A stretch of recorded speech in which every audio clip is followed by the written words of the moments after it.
Dans cet épisode, je te montre comment fabriquer un support cam pour une imprimante 3D Ender 5 et pour faire des timelapse turbo style.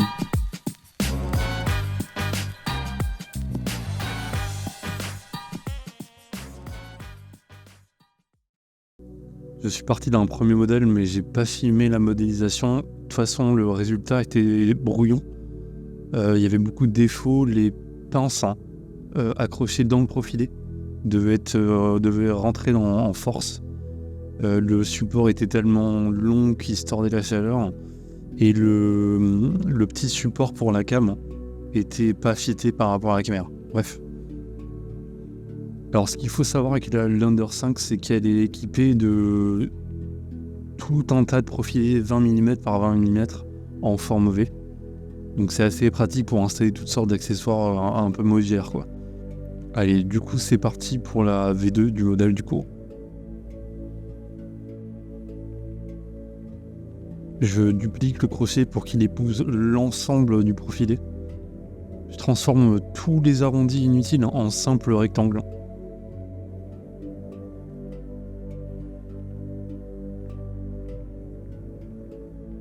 Je réalise des petits taquets de 2 mm de profondeur et 5,8 mm de largeur. Alors à la base, j'ai mesuré 6 mm et pas 5,8 au pied à coulisses, mais comme à chaque impression 3D, le rendu a toujours tendance à gonfler de quelques dixièmes de millimètre.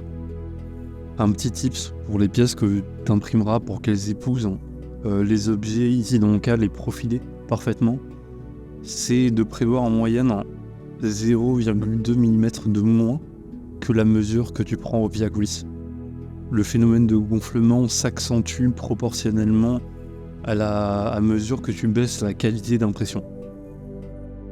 J'ai pensé dans un premier temps faire 4 petits taquets rectangulaires, mais il aurait fallu rentrer ça en force à l'arrache, j'aurais pété les pièces. Donc j'abandonne cette idée, je fais seulement un taquet par crochet.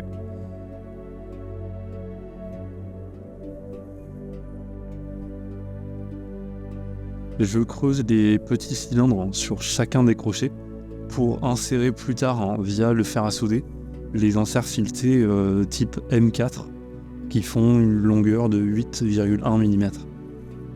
À ce sujet, j'ai trouvé une technique hyper simple pour trouver exactement le bon diamètre de cylindre lors de la modélisation. Il suffit de mesurer au pied à coulisses le diamètre du plus petit filetage de l'insert. Ici, dans mon cas, je mesure 6 mm, donc mon cylindre fera 6 mm. Dans ce cas-là, c'est une exception, je prévois surtout pas les 0,2 mm de marge, car cela va justement produire 0,2 mm de plastique en trop, qui va gonfler à l'impression, et ça va renforcer l'adhésion de l'insert dans le plastique lors de la soudure.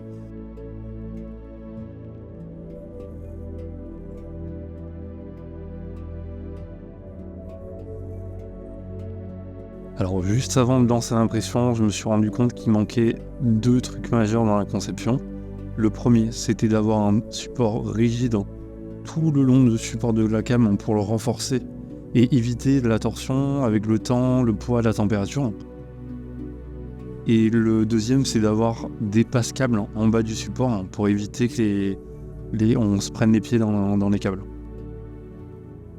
Je réajuste le petit support de la caméra qui n'était pas adapté car un peu trop court. Il y avait un bout de la caméra qui était en l'air. Du coup, je l'étends pile poil à la profondeur du support de la cam, savoir 44,5 mm. Donc encore une fois, j'ai mesuré 44,7 au pied à coulisses, j'enlève 0,2. Je charge le modèle dans Cura et là, ça commence un petit peu à se corser. Je me rends compte de 2 gros problèmes. Le crochet et le support ne sont pas solidaires. On le voit tout de suite dans Cura car les murs qui sont matérialisés par les traits en rouge sont l'un contre l'autre, alors qu'il faudrait que les traits verts se rejoignent. Le deuxième problème, c'est que le support de rigidité que j'avais fait de 4 mm sur 4 mm tout le long du support n'est pas détecté par Cura. Donc il faut que je corrige ces 2 problèmes dans SketchUp. Alors il faut que tu saches que dans Cura, pour qu'il réussisse à imprimer correctement un modèle 3D, il faut que l'objet soit solide et que toutes les surfaces soient parfaitement fermées. S'il y a le moindre trou, Cura ne comprendra pas et imprimera pas correctement le modèle. J'ai une technique assez simple pour s'assurer de cela dans SketchUp, c'est de s'imaginer mentalement à l'intérieur de la pièce imprimée et que tout l'intérieur soit visitable, qu'il n'y ait aucun mur infranchissable. Le petit tips, c'est de se mettre en radiographie dans SketchUp et on peut facilement visualiser ça. Donc il y aura tout l'espace visitable à l'intérieur de la pièce à imprimer est en vert, en jaune ou en orange. Et toutes les surfaces extérieures sont en rouge.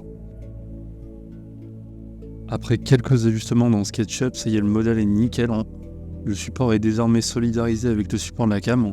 On voit via les traits verts. Le support de rigidité est lui aussi nickel, bien solidarisé. À savoir que j'ai veillé à activer l'impression de support pour pas que ça imprime dans le vide certaines parties. Comme on peut le voir, j'ai paramétré Cura en Draft Quality, donc une épaisseur de couche de 0,32 mm. Et j'ai aussi choisi une tête d'impression de 0,8 mm. En gros, ces paramétrages sont quasiment les plus grossiers qu'on puisse avoir avec cette imprimante, mais il n'y a pas du tout besoin de qualité dans cette pièce. Et dans le cas de ce modèle, ça fait baisser la qualité certes, mais ça permet de réduire le temps d'impression de moitié. Je passe de 6 heures d'impression à 3 heures d'impression en gros.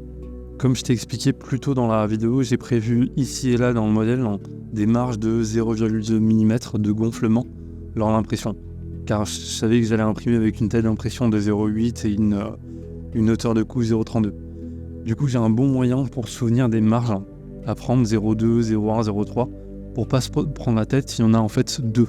Lorsque j'imprime avec une teinte d'impression de 0,4 et 0,2 de hauteur de couche, pour avoir une précision assez forte, je prévois des marges de 0,1.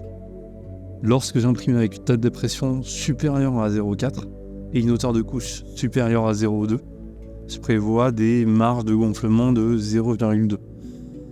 Donc il y a deux marges à retenir un peu par cœur. Cette technique simple marche dans la grande majorité des cas. Ce que je te conseille, c'est quand même d'imprimer par acquis de conscience les morceaux de modèle dans lesquels tu as prévu ces marges et de mesurer le résultat d'impression au pied à coulisse. D'ailleurs, mon imprimante elle est encore montée là actuellement avec une teinte d'impression de 0,4. Du coup, je la fais chauffer à 250 degrés pour que le plastique qui se trouve à l'intérieur fonde et que je puisse la dévisser.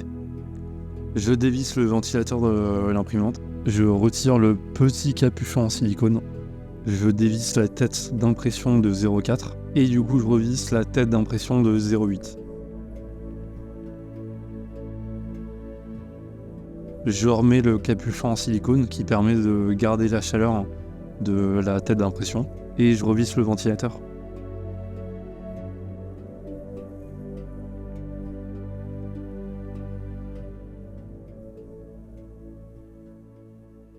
Allez, c'est parti, je charge le G-code dans Octoprint et je lance l'impression 3D.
Ouah, ça y est, l'impression elle est terminée, il faut maintenant souder les inserts filetés dans les crochets.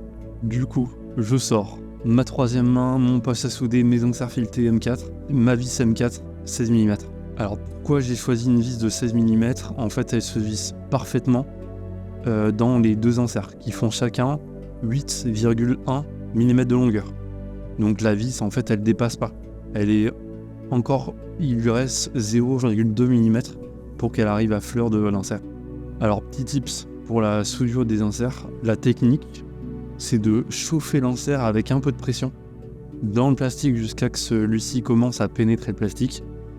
T'essayes de le rentrer le plus droit possible et une fois inséré jusqu'au premier filetage, au premier millimètre, tu t'arrêtes tout de suite. Tu retires le fer à souder du métal et tu places juste la pointe du fer à souder en contact avec le métal pour le chauffer avec parcimonie et sans beaucoup de pression. Donc ça permettra de ne pas complètement déglinguer ton plastique aux alentours et l'insérer délicatement.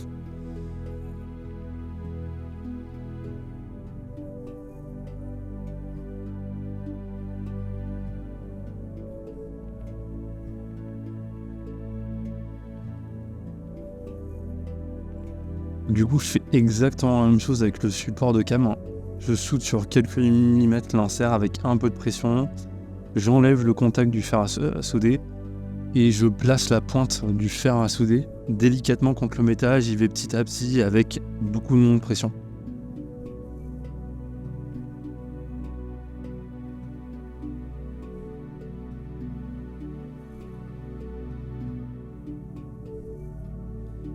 Voilà, donc les deux pièces se vissent l'une avec l'autre, c'est nickel, c'est pile poil la bonne taille de cylindre pour l'insert.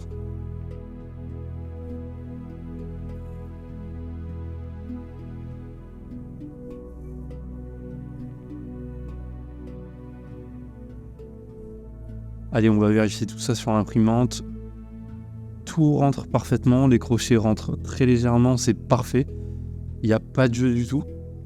Je les visse l'un à l'autre, ça bouge pas du tout. Le support de rigidité de 4 mm par 4 mm est nickel. Ça ajoute une belle rigidité en vrai. Pour un premier jet, je suis franchement trop content. Du coup, je peux même y accrocher ma light grâce à la pince. Alors, si je devais améliorer un tout petit truc, c'est pas dans le support, c'est que les deux fils, en fait, je les ai fait passer dans le profilé jusqu'au passe-câble en dessous du support. Ce qu'il faudrait, c'est imprimer un de ces quatre, un petit passe-câble que je fixe sur le profilé, quoi. Surtout, n'hésite pas à commenter la vidéo et faire tes suggestions d'amélioration ou demander des précisions.